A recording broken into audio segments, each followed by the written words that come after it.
कल तो चर्चा हम लोग कर रहे थे कि ट्रेंट बोल्ट क्यों अब कॉन्ट्रैक्ट नहीं साइन कर रहे हैं, लेकिन आज मैं जब स्पोर्ट्स न्यूज़ पढ़ने की कोशिश कर रही थी, बिकॉज फ्रैंकली मैं ना स्पोर्ट्स पेज खोलती नहीं हूँ उतना ज़्यादा। क्यों?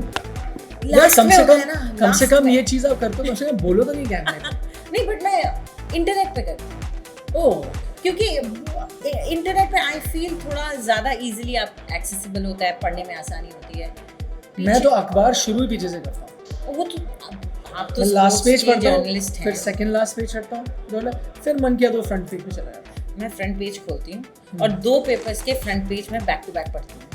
उसके बाद पेपर को अंदर से पढ़ना शुरू करती हूँ। एक पेपर पूरा कोशिश करती हूँ, लेकिन अगर दूसरा पेपर अब तो टाइम नहीं मिलता। पहले मुझे मॉर्निंग का टाइम मिलता, जब मैं शाम को प्राइम टाइम में न्यूज़ करते थे तो टाइम होता था कि दिन सुबह बैठ के आप शाम को पढ़ लिया करें ना जब आप घर जाते हैं। नहीं, वो बहुत लेट हो जाता, फिर खाना, नेटफ्लिक्स, ये वो, सो उसमें टाइम नहीं मिलता। खैर मैं ये बोल रही थी कि मैंने खबर पढ़ी आज इंटरनेट पे, तो I don't know how it came on my phone, but I was shocked to know Pakistani खिलाड़ी बर्मिंघम में कॉमनवेल्थ गेम्स में हिस्सा लेने गए हुए थे, वो भाग गए। आई थिंक 2 घंटे पहले। अब भागे या गायब हो गए इज द राइट वर्ड, गायब हो गए। आप गायब हो जाए बोले भागे, लेकिन इसके पीछे जो रीज़न है वो तो साफ है, और ये हैरानी कर देने वाली बात है ही नहीं, क्योंकि ये अक्सर होता है, ऐसा बहुत होता है गेम्स में। नहीं, बल्कि सिर्फ पाकिस्तानी खिलाड़ियों के साथ हमने देखा है या दूसरे सब कॉन्टिनेंट के दूसरे देशों के भी खिलाड़ी आप हाल ही में श्रीलंकन खिलाड़ी भी भागे, आई थिंक कॉमनवेल्थ गेम में कुछ श्रीलंकन खिलाड़ी भी थे, वो भी गायब हो गए। अक्सर आप उन कंट्रीज़ के साथ देखते हैं, थर्ड वर्ल्ड कंट्रीज़ के साथ, क्योंकि आपके पास अपॉर्चुनिटीज़ नहीं होती, आपको आपके पास इतने पैसे भी नहीं होते आप विदेश में जा पाए, आपको वीज़ा लगता है एज एन एथलीट, आप वहाँ पहुँचते हो and you jump ship in the sense आप गायब हो जाते हो। But you going to be an illegal immigrant, आपकी वहाँ पे कोई कानूनी हैसियत नहीं होगी। उनके पासपोर्ट भी अभी टीम के मैनेजमेंट के पास ही छूटे हुए हैं। क्या फ़र्क पड़ेगा? आप कुछ साल वहाँ बिताओगे, कुछ काम करोगे, वेटर बनोगे रेस्टोरेंट में, ज़्यादा पैसे कमाओगे, धीरे धीरे धीरे आपको पासपोर्ट भी मिल जाएगा। मैं आपको कहानी सुनाता हूँ। एक गुरशरण सिंह करके बॉक्सर थे इंडिया के, वो 96 अटलांटा ओलंपिक में गए थे, पहले राउंड में शायद बाहर हो गए थे। सिडनी ओलंपिक्स में मुझे अभी भी याद है उनका बाउट, वो क्वार्टर फाइनल्स में थे, बड़ा एक क्लोज था, एक कोई यूरोपियन रशियन यूनियन के कोई बॉक्सर के साथ था क्लोज। उन दिनों में बॉक्सिंग के पॉइंट्स आपको टीवी पे दिखते थे, आजकल नहीं होते, आजकल तो लास्ट में अनाउंस होते हैं। उन टाइम ना लाइव स्कोरिंग चल रही थी। आप वो लास्ट राउंड में गए थे, आई थिंक 11-9 या कुछ लीड कर रहे थे, जितना मुझे याद आता है। लास्ट 10-12 सेकेंड तक वो लीड कर रहे थे, 11-9 या कुछ ऐसा, यानी कि अगर वो बाउट जीत जाते तो मेडल गारंटी था। और मैं बात कर रहा हूँ 2000s की, जब आपके पास मेडल्स नहीं आते थे। तो 96 में एक लिएंडर पेस का आया था, 2000 में कर्नम मलेश्वरी का एक ब्रॉन्ज आया था, ये दूसरा मेडल हो जाता। बहुत रेयर होते थे ओलंपिक मेडल। लास्ट 10 सेकंड में 11-9 शायद 11-10 होता है, 11 ऑल होता है, टाई हो जाता है, फिर बैक काउंट होती है, मतलब टाई में, और बैक काउंट में पाया जाता है वो हार गए हैं। मुझे अभी भी याद है वो एकदम रोने जैसे हो गए थे, गिर गए थे जब ये अनाउंस हुआ। उसके बाद इतने बड़े स्टेज पे, उसके बाद गुरशरण सिंह गायब हो जाते हैं। Same way like this, Indian contingent को रिपोर्ट करना होता है एयरपोर्ट पे, जितना आपका टाइम है आपको जाना है, वो रिपोर्ट नहीं करते। कंटिजेंट वेट करता है, नहीं आते तो उनको डिक्लेयर कर दिया जाता है कि नहीं आए। अच्छा, वो इंडियन आर्मी का हिस्सा थे। ओह माय गॉड, तो मतलब घोड़ा भी हो गए वो। घोड़ा हो गए वो। तो इंडियन आर्मी ने देखा, कई साल तक पता नहीं चला वो कहाँ गए, मतलब वो गायब थे। करीब उसके एक दशक के बाद, कुछ 2010 के करीब खबर आती है। कैसे खबर आती है? वो यूएस में पाए जाते हैं एंड वो अपना नाम एनरोल करते हैं as a professional boxer. Oh my god, लेकिन प्रोफेशनल नाम से, वही नाम से, एज अ प्रोफेशनल बॉक्सर। तो ये खबर वापस आती है कि ये वही बॉक्सर थे जो इंडियन आर्मी के हिस्से थे, और almost by few seconds bronze medal miss कर जाते हैं ओलंपिक का। क्या हो जाता है? अब आप बोल रहे हैं कि पासपोर्ट नहीं मिलता, ये सब नहीं मिलता, तो जाहिर तौर पर उनको पासपोर्ट मिला होगा, तभी वो ऑस्ट्रेलिया में कुछ साल उन्होंने बिताए होंगे, वहाँ का पासपोर्ट लिया होगा। वहाँ से आप यूएस गए, यूएस में सेटल हुए, यूएस में सेटल होने के बाद वहाँ पे उन्होंने कई साल बॉक्सिंग की, फिर उन्होंने कहा मैं इंडिया आना चाहता हूँ। अच्छा, वापस, लेकिन फिर उनके अगेंस्ट केसेस थे ना, क्योंकि आप भाग गए थे, आर्मी का था। फिर एक कॉम्प्रोमाइज हुआ और वो वापस भी आया। उनकी ये ड्रीम थी कि मैं वापस इतने सालों बाद इंडिया को रिप्रेजेंट करूंगा और रियो ओलंपिक्स जाऊंगा। बट ऑब्वियसली तब तक इतनी एज हो गई थी कि एज, और साथ में एक उसके साथ स्टिग्मा भी अटैच्ड होता है कि ऐसा हुआ था। पर कुछ कुछ मुझे समझ में आता है। एक तो ये भी होता है कि एक आपके अंदर चाह होती है कि मुझे विदेश में रहना है, मुझे अमेरिका में रहना है, यूरोप में रहना है, क्योंकि आपको वहाँ की ज़िंदगी पसंद है। दूसरा, मैं जो पढ़ रही थी अब पाकिस्तानी खिलाड़ियों के बारे में, उनकी जो कुंठा है वो एक और है, वो है कि उनको सपोर्ट नहीं मिल पा रहा है। आप देखें हिंदुस्तान में हम अभी भी कहते हैं कि बाकी सारे स्पोर्ट्स को उतना सपोर्ट नहीं मिल रहा है, लेकिन पाकिस्तानी बैडमिंटन कंटिजेंट आता ही नहीं अगर उनको लास्ट मिनट स्पॉन्सरशिप नहीं मिलती। वो कह रहे थे कि हम उसे ड्रॉप कर देते क्योंकि उनके पास पैसे नहीं थे, फंड्स नहीं थे उनको ले जाने के लिए। So in a situation like that shuttler जो पीवी सिंधु के से हारी पाकिस्तानी, उनका ये कहना था कि हमें सपोर्ट ही नहीं मिलता पाकिस्तान से। तो कहीं ना कहीं आप उनकी मानसिकता को समझ पाते हैं। नहीं, ये सिर्फ पाकिस्तान तक सीमित नहीं है। जैसे मैंने आपको बताया, इंडियन एथलीट्स भी ऐसे कर चुके हैं, श्रीलंकाई एथलीट्स भी कई ऐसे कर चुके हैं। सिर्फ प्रॉब्लम क्या होती है, हम भूल जाते हैं, हमें सिर्फ ग्लैमर नज़र आता है एक एथलीट का। पर एक एथलीट जो है इंडिया में, खासतौर पर जो ओलंपिक स्पोर्ट के एथलीट है, आप क्रिकेटर्स को अलग कर रहे हैं, क्रिकेटर्स जो कमाते हैं उनको कभी ज़रूरत नहीं होगी।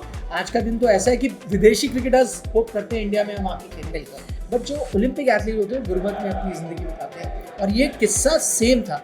इंडिया देखिए, India in the last 30-40 years economically भी एडवांस किया है, तो आपके हालात बेटर है। पहले तो अक्सर हुआ करता था इंडियन एथलीट्स, अब आप देखते हैं बांग्लादेशी एथलीट्स ऐसा करते हैं, श्रीलंकाई या पाकिस्तानी, क्योंकि एक बेटर लिविंग की तलाश है। आपको क्या सपोर्ट, आप स्पोर्ट खेल के नहीं जिंदगी बिता सकते। पर एक चीज़ तो है ना, आप जो कह रहे हैं बेटर लिविंग की तलाश है, लेकिन आपको उसको भी छोड़ना पड़ेगा जिसे आप बहुत पसंद प्यार करते हैं, जो खेल जिसे आप खेलते हैं आपको वो भी छोड़ना पड़ेगा। नहीं, पर वो लोग यही सोचते हैं ना, मैं इस खेल में खेल रहा हूँ, जैसे आप प्यार के लिए खेलते हैं। खेल क्यों खेलते हैं आप? जब आप जवान होते हैं, यंग होते हैं, आपको खेल पसंद है, आप एक्सेल करते हैं, लोगों की तालियां बड़ी अच्छी लगती हैं, कंपटीशन जीतना बहुत अच्छा लगता है, आप खेलते जाते हैं। कुछ समय बाद आपको रियलाइज़ होता है, यार मैं यही करता रहा पूरी ज़िंदगी, मैंने तो पढ़ाई है इसमें कुछ ध्यान दिया नहीं, डिग्री तो मुझे मिली नहीं, अब मैं अपनी ज़िंदगी कैसे गुजारूँ? मैं शादी करूँगा, बच्चे करूँगा, how will I support them? तो इंडिया में ये होता था, PSU जॉब्स आपको मिल जाते थे, तो कुछ वो भी हर एथलीट को नहीं, बहुत लिमिटेड, लेकिन फिर भी आपकी जो इनकम थी बहुत कम हुआ करती थी। लोग डिज़ायर ज़्यादा करते हैं, आप प्रोफेशनल नहीं थे। तो ओलंपिक स्पोर्ट में ये था। आज के दिन हमारे जो ओलंपिक एथलीट्स है, ये नहीं कि वो बहुत ज़्यादा कमा रहे हैं, डिफरेंस ये है, एक तो उनको सपोर्ट थोड़ा मिल रहा है धीरे धीरे, और विनिंग पे उनको प्राइज मनी अच्छा मिल जाता है, सरकारों की तरफ से करोड़ मिल जाता है कभी। ओलंपिक जीत जाए तो बहुत ज़्यादा, लेकिन अगर आप कॉमनवेल्थ एशियन भी जीत जाए तो भी है, तो एटलीस्ट कुछ एक गोल तो है आपके पास। तो वो चीज़ें हैं, वो जब तक नहीं बदलेंगी तो ऐसा होता है। बट ये ऐसा नहीं है कि सिर्फ स्पोर्ट्स में ही होता हो। आपको याद है कुछ सालों पहले की बात है कि एक खबर आई थी, कबूतरबाजी जिसे कहते हैं हिंदी में, उसका मतलब यही होता है कि किसी और बहाने से ले जाते हैं लोगों को। और इस मामले में बहुत बड़े दलेर मेहंदी, उनके ऊपर ये आरोप लगे थे कि वो अपने ट्रूप में ले जाते थे लोगों को, और मान लीजिए आपका ट्रूप जा रहा है, उसमें 2-4 लोग जो हैं वो इसी काम से जा रहे हैं कि बस वो वहाँ जाएंगे तबलची बन के या ढोलक वाला बन के, और वहाँ जाके वो गायब हो जाते थे। तो उसे कबूतरबाजी कहते थे कि ये जानबूझ के कराया जा रहा है कि आप पैसा लेते हैं कि मैं तुम्हें वहाँ तक पहुँचा दूंगा, अब कैसे, वो मेरी जिम्मेदारी है। तो ये होता है स्मगलिंग। अभी आपने कहानी पढ़ी होगी, और मैंने तो हार्ट ब्रेकिंग थी, कि एक गुजराती फैमिली कनाडा से US बॉर्डर क्रॉस कर रही थी, उनके साथ एक बेबी भी था, एंड ठंड में फ्रीज करके वो मर जाते हैं क्योंकि इलीगली। ये और ये हमारे देश की, जैसे कि ये कह रहे हैं कि अकेले की प्रॉब्लम नहीं है, मे बी हम एक बड़ा जो इवेंट होता है उसके नज़रिए से जब देखते हैं कि ओलंपिक्स के लिए कोई गया तब भाग गया, कॉमनवेल्थ के लिए कोई गया तब भाग गया, तो वो ज़्यादा हम लोगों को हाईलाइट हो जाता है। बट ये होता रहता है, और ये एक तरीके से ये आपका मन नहीं क्या, आप इतना जाते हैं विदेश घूमने, पूरे टाइम ट्रैवल करती हैं, ये आपने मन नहीं किया? मेरा रहने का कभी मेरा मन किया मन आता है इंडिया ही आऊँ थोड़े टाइम के लिए रह के, I want to see work and see की कल्चर कैसा है, क्योंकि मैं 50 दिन भी रही हूँ, 52 दिन रही हूँ, वहाँ पढ़ाई की हुई है मैंने, तो मुझे थोड़ा आइडिया है एक, तो मुझे वो लोनलीनेस नहीं पसंद है, कि एक अकेलापन एक होता है।